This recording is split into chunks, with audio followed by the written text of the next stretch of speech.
been talking about after effects today, and here's an email from Carrie in Park City, Utah. She writes, "We've just got blood test results back from my 40-year-old husband. He's been diagnosed with low testosterone. What does that mean, and what should we do?" Well, we caught up with our favorite endocrinologist, Dr. Katja Van Hurley, to get an answer for Carrie. Carrie, a low libido in a 40-year-old man is unusual, but we have plenty of patients who do have that in the long run.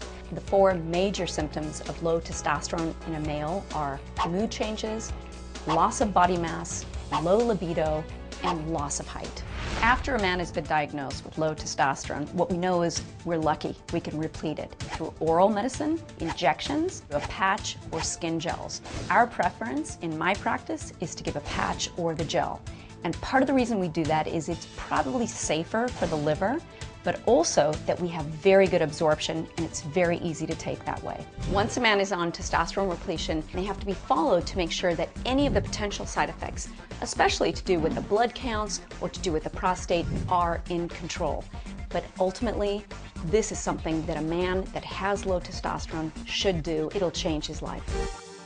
And I'm glad we're talking about low testosterone because testosterone levels do tend to peak right around the age of 40. And if you're experiencing those symptoms, the only way you'll ever know is if you go get your blood level tested. And I also have to say that low testosterone does go hand in hand with certain other medical conditions, whether it's obesity, diabetes, even sometimes heart disease.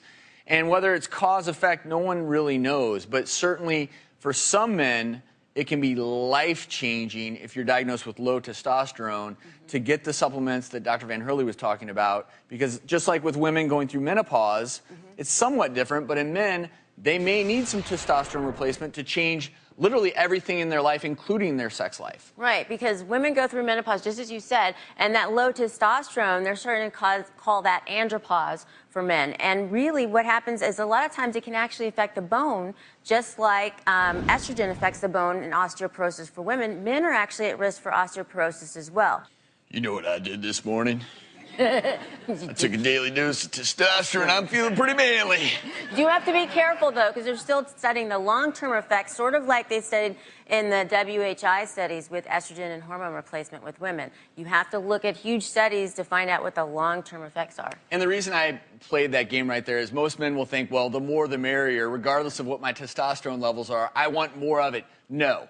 That can be dangerous. So if you have normal testosterone, you do not want to supplement. That's why you should work with an endocrinologist to make sure you're within the box in terms of your testosterone levels.